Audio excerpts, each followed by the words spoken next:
a traffic stop was initiated, and the officer observed the driver leaning over the console, trying to conceal something next to the console in the front passenger seat. The driver and the passenger did not see the officer as he was standing near the driver window, where the officer observed the driver have his hand between the front seat and the center console. The officer ordered the occupants out of the vehicle and observed a plastic bag containing a green leafy substance with an odor of marijuana as the front passenger exited. And the front passenger immediately took off running, and the defendant, the driver of the vehicle, stated he only knew the passenger to be named Junior. The weight of the marijuana was 0.3915 ounces. Judge, looking at the totality of the circumstances, the state has not been able to allege enough probable cause that my client knew or intended that there was marijuana in his possession. I understand that the allegations say that there was some type of furtive movement, but my client yielded to law enforcement show of authority, and then gave law enforcement his identification.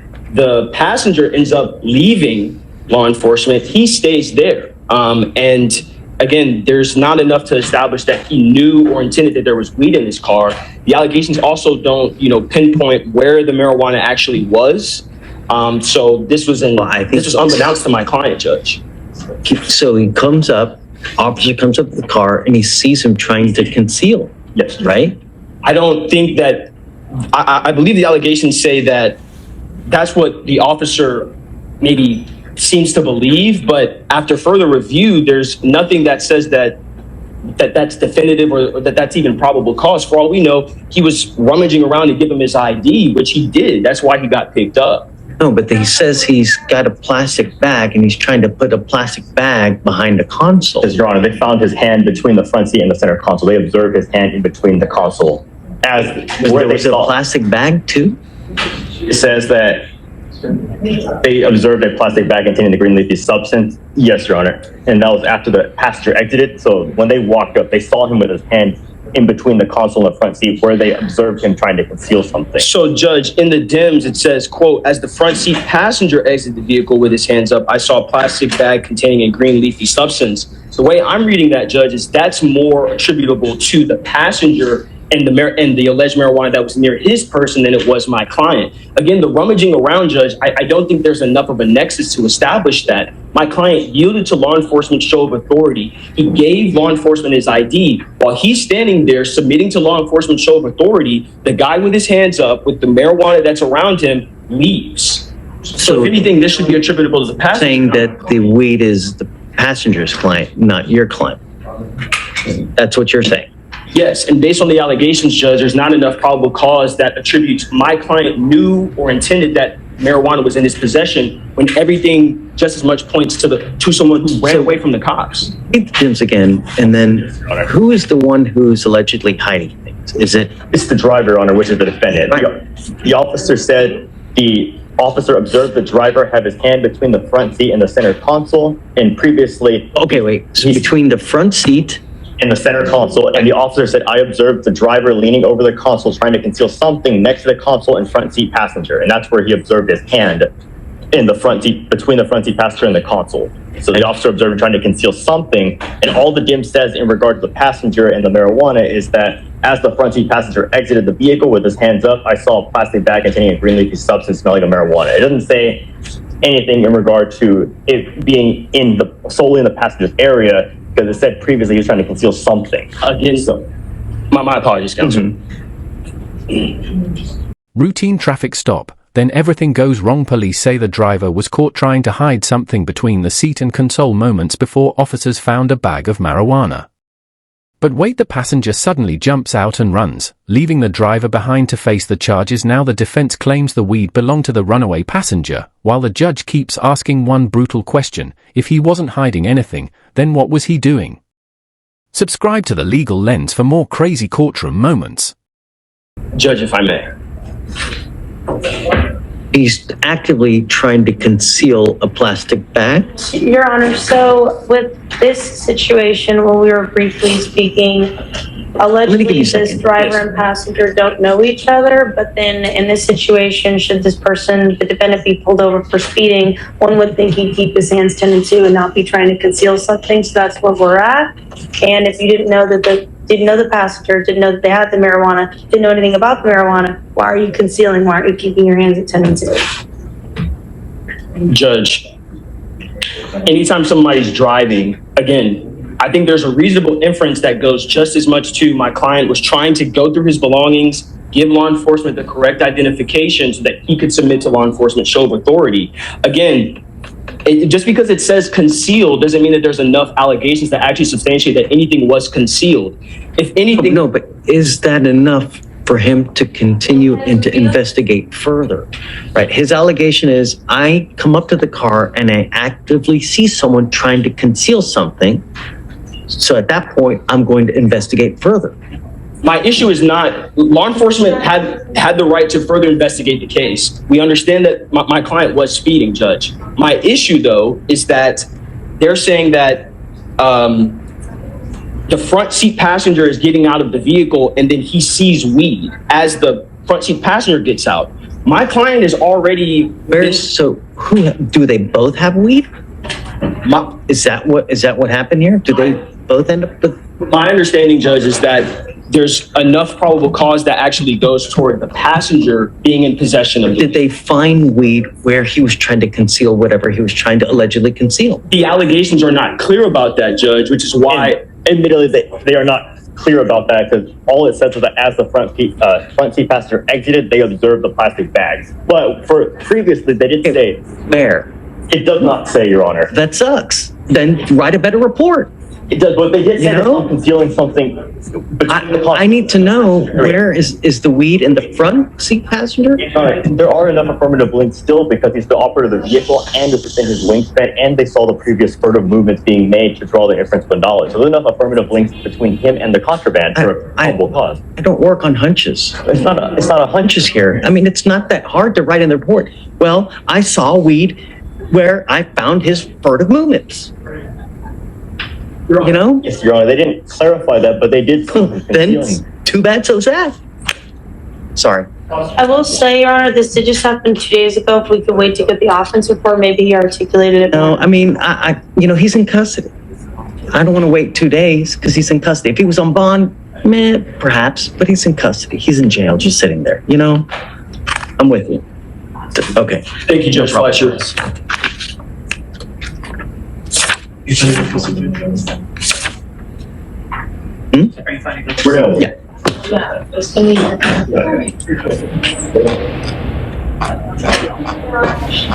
This courtroom debate gets intense. Police say the driver was making furtive movements and trying to hide something during a traffic stop, but the defense fires back, claiming he was only reaching for his ID. Then the judge drops a brutal line, "That sucks, write a better report." Now the entire case comes down to one missing detail: was the marijuana actually near the driver, or only near the passenger who ran from the car? One unclear police report could change everything. Subscribe to The Legal Lens for more crazy courtroom moments. I mean, Alex, I'm not asking for much, just a little clarity. That's it. You know, and I bet you now, hopefully, never make that mistake again. Come up. Who are you? Come on up. You can come too.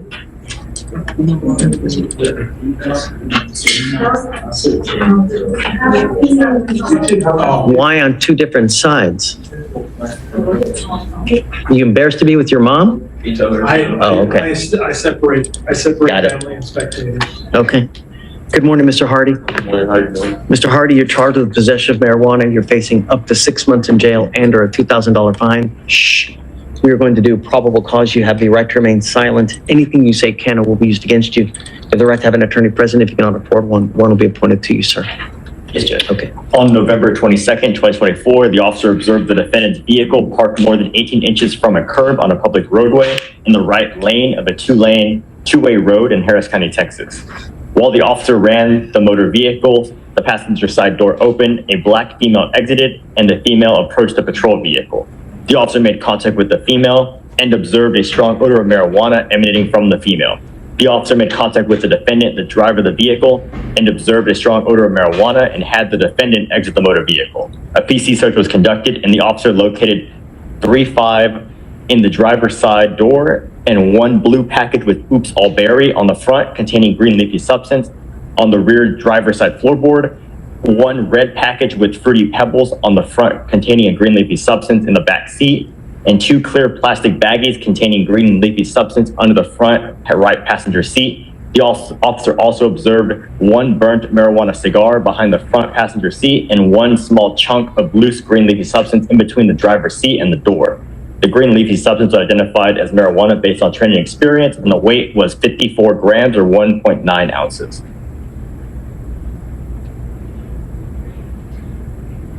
He was doing what that was wrong?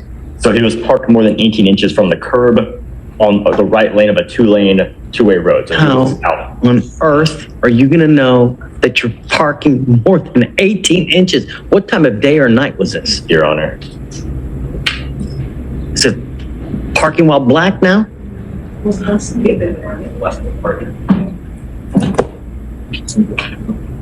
Come on.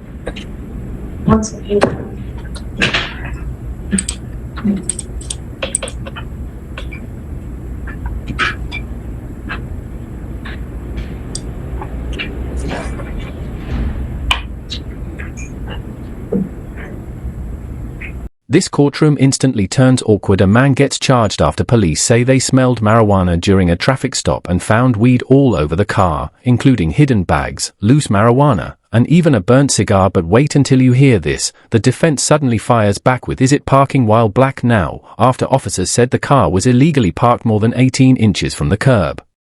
Even the judge looked caught off guard by that one. Subscribe to the Legal Lens for more crazy courtroom moments.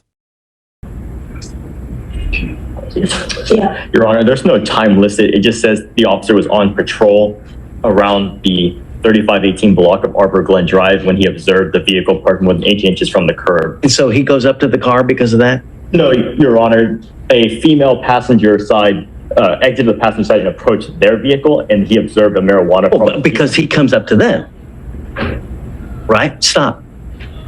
Are you losing? The officer wrote as he ran the vehicle, presumably the license plate. Right, he pulls him over. They were already parked on the side of the road 18 inches from the curb, and he came, I guess, parked behind, and he was running the vehicle, and then the passenger side door opened, a black female exited and approached his vehicle, the patrol vehicle, and he observed an odor of marijuana on the female, and then he made contact with the driver, where he observed marijuana odor in the vehicle. So the female approached the patrol vehicle.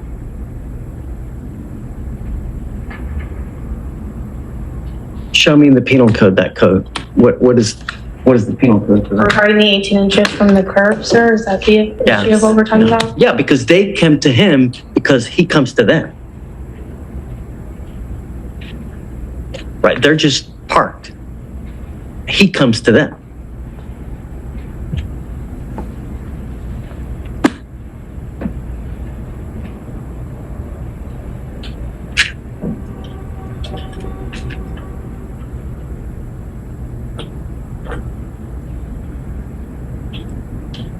It's got to be a transportation code, not penal code, you know? And Your Honor, regarding the timeline of events, it does appear that when they were parked that distance away, which could be arguably further, I don't know what it looked like at that time, but the female passenger is the one who exited first, and that was before officers ever made contact with them. So I don't know if you were thinking that the officers approached them first, but I just wanted to clarify that she approached first. What time of day or night was this? I see that, Your Honor, take a second.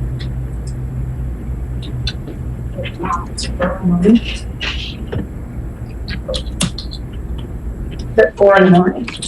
And Your Honor, I 4 in the morning. 4:30 a.m. And he can delineate at 4 in the morning that parking 18 inches from a curb. And I found the regulation, the statute in the transportation code where it says you have to park within 18 inches.